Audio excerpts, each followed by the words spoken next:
December 1998. Clint Eastwood spots a soaked veteran in the freezing rain and pulls over his truck. What he does next will leave witnesses in shock and change that hero's life forever. It was a cold December night in Los Angeles, 1998. The rain was coming down hard, turning the streets into rivers of neon reflections. Most people drove past without a second glance. But then, a black Ford truck slowed down at the corner of Hollywood Boulevard. Behind the wheel sat a man whose face had defined American cinema for 4 decades, Clint Eastwood. And standing in the rain, soaked to the bone, holding a cardboard sign, was a veteran who had served his country in Vietnam and come home to nothing. What happened in the next 60 seconds would change both of their lives. And what Clint did after that, well, no one saw it coming. This is the story of the night a Hollywood legend proved that real men don't just play heroes on screen. By 1998, Clint Eastwood had nothing left to prove. At 68 years old, he'd already won 2 Oscars for Unforgiven.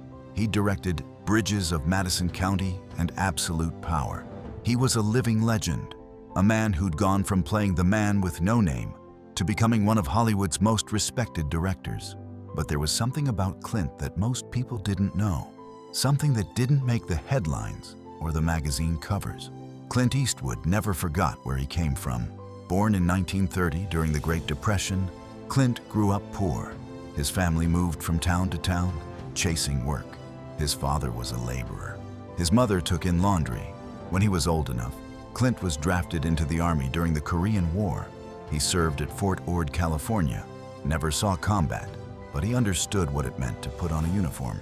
He understood duty, sacrifice, brotherhood, and he never forgot the men who'd given everything for their country, only to come home and be forgotten. In the late 1990s, homelessness among veterans was at an all-time high. Tens of thousands of Vietnam vets were living on the streets. PTSD wasn't even widely recognized yet. The VA was overwhelmed. These men had fought in jungles. They'd watched their brothers die. They'd come home to protests and hatred, and now they were invisible, but not to Clint Eastwood, because on that rainy December night in 1998, Clint was about to do something that would remind the world what it means to be a real man.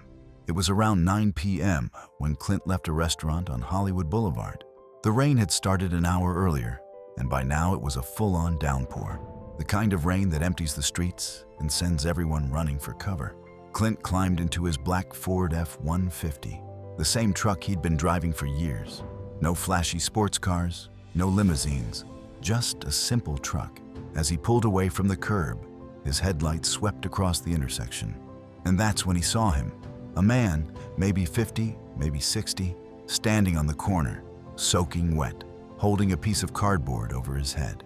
On the cardboard, written in fading marker, were 3 words: Vietnam vet, hungry. Most people would have kept driving. It was raining. It was late.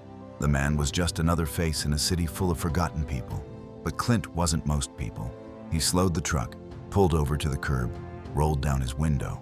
The rain poured in, soaking the seat, but Clint didn't care. "You served?" Clint asked. The man looked up, surprised. Rain dripped off his beard. His eyes were hollow, the kind of hollow that comes from years of sleeping on concrete and carrying ghosts you can't shake. "Yes, sir," the man said. His voice was quiet, broken. "1st Cavalry Division, Ia Drang Valley, 1965. Clint nodded slowly. He knew that name. Ia Drang, one of the bloodiest battles of the war. "You got a place to stay tonight?" Clint asked. The man shook his head. "No, sir." "You eaten?" "Not today." Clint sat there for a moment, rain hammering on the roof of his truck. Then he did something that no one, not the other drivers, not the late-night pedestrians, not even the veteran himself, expected. He opened the passenger door. "Get in," Clint said. The man hesitated. "Sir, I don't want to." "Get in the truck," Clint repeated. Not harsh, not demanding, just certain. The veteran climbed in. Water dripped from his jacket onto the seat. He smelled like rain and old cigarettes, and too many nights on the street. Clint didn't say a word. He just put the truck in gear and drove. The veteran sat there in silence, hands folded in his lap, waiting to see where this was going. He had no idea that his life was about to change. Clint drove for about 10 minutes, winding through the wet streets of Los Angeles. Finally, he pulled into the parking lot of an all-night diner. one of those old school places with red vinyl booths and waitresses who'd been working there since the 70s. "Come on," Clint said, climbing out of the truck. The veteran followed, still not sure what was happening. Inside, the diner was warm. Fluorescent lights hummed overhead. A few late-night truckers sat at the counter, nursing coffee. Clint walked up to a booth and sat down. The veteran slid in across from him. A waitress came over, mid-50s, kind eyes. She recognized Clint immediately, but didn't make a fuss. Just pulled out her notepad. "What can I get you, boys?" she asked. Clint looked at the veteran. "Order whatever you want." The man stared at the menu like he hadn't seen food in days, which, as it turned out, he hadn't. I'll have the meatloaf special," he said quietly. "And coffee, please." Clint nodded at the waitress. "Make it 2, and bring him a second plate to go." The waitress smiled and walked away. For a moment, they sat in silence. The veteran stared at his hands. Clint stared out the window at the rain. Then Clint spoke. "What's your name?" "James," the man said. "James Riley." "James," Clint repeated. "You got family?" James shook his head. "Lost touch years ago. After I came back, things fell apart. Lost my job, lost my wife, started drinking. By the time I got sober, everyone was gone." Clint nodded. He didn't offer empty platitudes. Didn't say it'll get better or things happen for a reason. He just listened. "You know what the hardest part is?" James said, his voice cracking. "It's not the cold. It's not the hunger. It's the feeling that nobody sees you anymore, like you're a ghost. You gave everything for this country, and now you're just invisible." Clint leaned forward. "I see you, James," he said, "and you're not invisible." The waitress brought the food. James ate like a man who hadn't tasted a hot meal in weeks, which again, he hadn't. Clint watched him eat, didn't touch his own plate, just sat there, thinking. When James finished, Clint reached into his wallet and pulled out $500 bills. He slid them across the table. James stared at the money, like it was a hallucination. "I can't," he started. "Yes, you can," Clint said. "Get a motel room, get some clean clothes, get yourself sorted out." "Sir, I don't know what to say." "Don't say anything," Clint said. "Just do me one favor. Anything. When you get back on your feet, and you will, help the next guy. Pass it forward." James nodded, tears streaming down his face. Clint stood up, left $200 on the table for the meal and tip, and walked out into the rain. James sat there, staring at the money in his hands, wondering if he'd just met an angel, or just a man who remembered what it meant to serve. Now, here's the part that most people don't know. That story, James Riley, the rainy night, the diner, it's a dramatic interpretation, a representation of the kind of man Clint Eastwood has always been. But the truth is even better. Because while we can't verify every quiet act of kindness Clint has done over the years, we can verify this. Clint Eastwood has spent decades supporting veterans, quietly, without fanfare, without cameras. In the 1980s, when a former Special Forces officer named Bo Gritz wanted to fund a mission to rescue American POWs still held in Southeast Asia, Clint personally donated $40,000 to the operation. $40,000 out of his own pocket to save men he'd never met. The mission didn't succeed, but Clint didn't care. He believed in the cause. He believed in the men. Years later, Clint became one of the biggest supporters of the Gary Sinise Foundation, an organization dedicated to helping wounded veterans, first responders, and military families. In 2022, the Gary Sinise Foundation publicly honored Clint on Twitter, writing, "We recognize legendary actor, director, and producer Clint Eastwood, a longtime pal of our very own Gary Sinise. He continues his service to his brothers and sisters in arms through his generous support."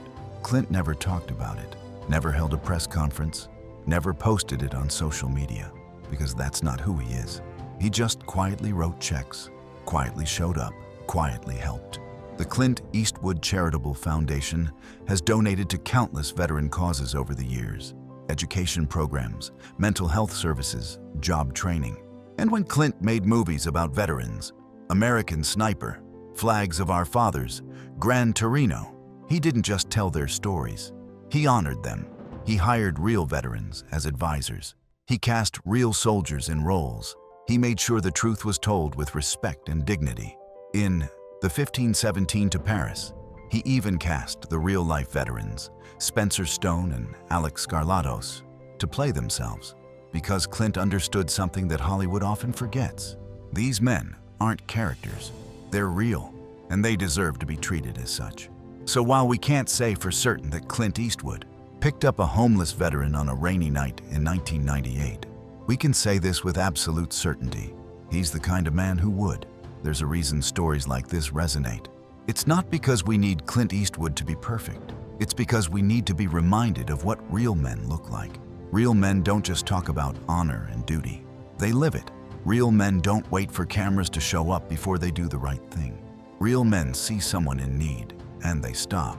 In a world where everything is performed for social media, where kindness is currency and charity is a photo op, Clint Eastwood represents something different. He represents the old way, the quiet way, the way where you help because it's right, not because it gets you likes or follows or headlines. You help because someone served their country, and that means something. You help because they're a human being, and that's enough. In 2008, Clint directed and starred in Gran Torino, playing a Korean War veteran named Walt Kowalski.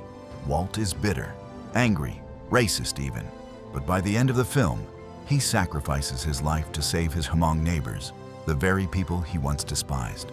Critics called it Clint's most personal film, a meditation on redemption, on what it means to be a man. But anyone who knows Clint's life can see the truth. It wasn't just a character, it was a reflection of a man who understood that real strength isn't about how tough you are. It's about who you protect, who you lift up, who you serve. Clint Eastwood served in the Army. He served in his community as mayor of Carmel by the Sea, and he spent his entire life serving the truth, telling stories that matter, honoring people who deserve it. That's his legacy, not the Oscars, not the box office records, not the iconic roles. His legacy is that he never forgot the men who gave everything, and he never stopped trying to give back. They don't make men like Clint Eastwood anymore. Men who understand that kindness isn't weakness, that service doesn't end when you take off the uniform, that the measure of a man isn't what he says, it's what he does when no one's watching. If there's a homeless veteran on your corner holding a sign soaked in the rain, ask yourself, what would Clint do? Would he keep driving, or would he stop? You already know the answer. This is Clint Eastwood's Forgotten Legends, where we tell the stories of the real man behind the movies. If these stories inspire you, if they remind you of what it means to live with honor, subscribe to this channel and hit the bell. Next time, we'll tell you about the day Clint Eastwood met a real war veteran on a movie set, and the conversation they had that changed how he made films forever. Until then, remember, real men don't just talk about honor, they live it. Real men don't wait for applause, they just do what's right. And real men never forget the brothers who served. That's what Clint Eastwood taught us, and that's a lesson worth remembering.